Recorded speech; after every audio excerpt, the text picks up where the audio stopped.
Sabe aquela pergunta que a gente se faz às vezes?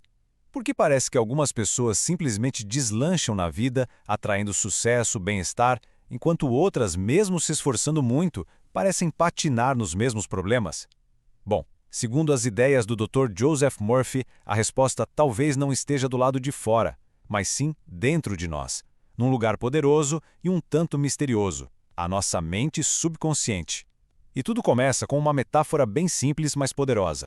E é essa ideia central que ilumina tudo. O Murphy nos convida a ver nossa mente não como algo estático, sabe? Mas sim como um jardim, um terreno fértil. E nós somos os jardineiros. Parece simples, né? Mas as implicações disso para o nosso poder pessoal são gigantescas. Ok, para a gente realmente conseguir cultivar esse nosso jardim interno, a gente precisa conhecer os dois personagens principais dessa história, o jardineiro e o solo. Cada um tem um papel super específico, e é da interação entre eles que vai nascer a nossa realidade, a colheita que a gente vê no dia a dia. Aqui a divisão fica super clara. Pensa assim, a mente consciente é o nosso eu do dia a dia, o capitão do navio. É ela que escolhe as sementes, ou seja, os nossos pensamentos, sejam eles de sucesso, de medo, de alegria, de dúvida.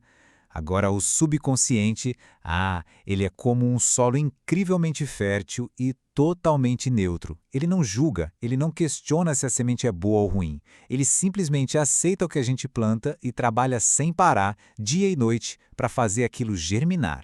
E aqui está a lei fundamental desse jardim mental. O que a gente vive no mundo externo, nossa saúde, nossos relacionamentos, nossa situação financeira, tudo isso é o efeito, é a colheita. E a causa são as sementes de pensamento que a gente planta um dia depois do outro. O que o Murphy diz é muito forte. Se a gente muda a causa, o efeito inevitavelmente vai mudar também. É uma ideia que nos devolve uma imensa responsabilidade. Então, beleza, se nós somos os jardineiros, como é que a gente pode garantir que estamos plantando as sementes certas? A boa notícia é que o Murphy não deixou isso no ar. Ele desenhou técnicas bem práticas para a gente programar de forma consciente esse solo fértil do subconsciente.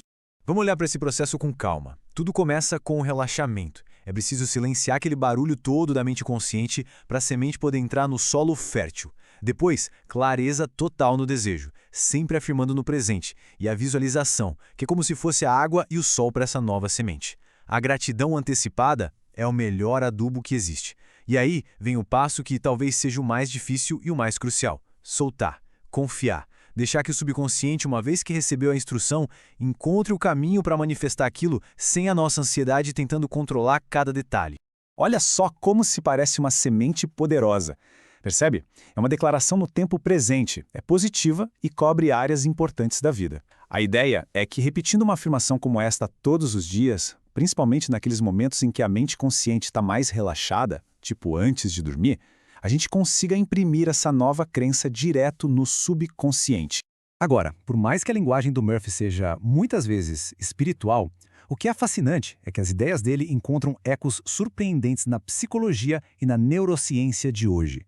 Vamos dar uma olhada em como a ciência atual pode, de certa forma, explicar os mecanismos por trás desses conceitos. Neuroplasticidade.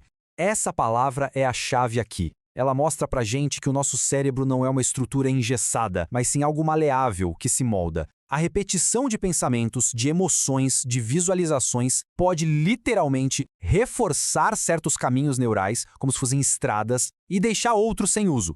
Basicamente, ao plantar repetidamente um pensamento semente, a gente está esculpindo fisicamente o nosso cérebro para que ele se alinhe com essa nova realidade.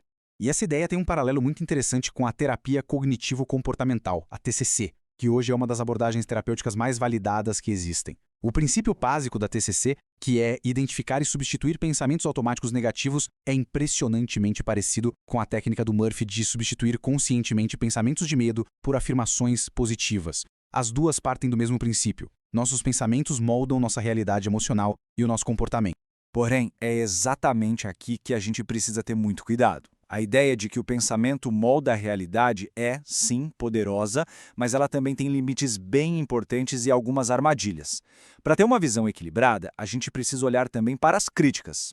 E essa é a pergunta de $1 milhão, né? A mentalidade é um fator? Sem dúvida nenhuma. Mas será que é o único fator? Ignorar a complexidade do mundo real pode ser bem perigoso. E aqui a gente chega num ponto fundamental. Depender só dessas técnicas pode levar a uma simplificação perigosa da vida. Problemas estruturais, sociais, econômicos não se resolvem apenas com pensamento positivo. Outro risco real é a autoculpa. Se algo não dá certo, a pessoa acaba se culpando por não ter pensado positivo o suficiente.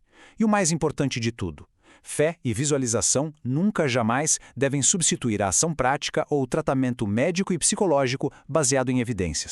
Essa frase resume a perspectiva mais sensata de forma perfeita. O trabalho interno de cultivar um bom jardim mental é super valioso, claro, mas ele precisa andar de mãos dadas com a ação no mundo real, com a consciência dos fatores externos. Um não anula o outro, na verdade eles se complementam. E a gente encerra com essa reflexão. As ideias do Joseph Murphy nos dão sim uma ferramenta poderosa para a gente influenciar nossa vida de dentro para fora.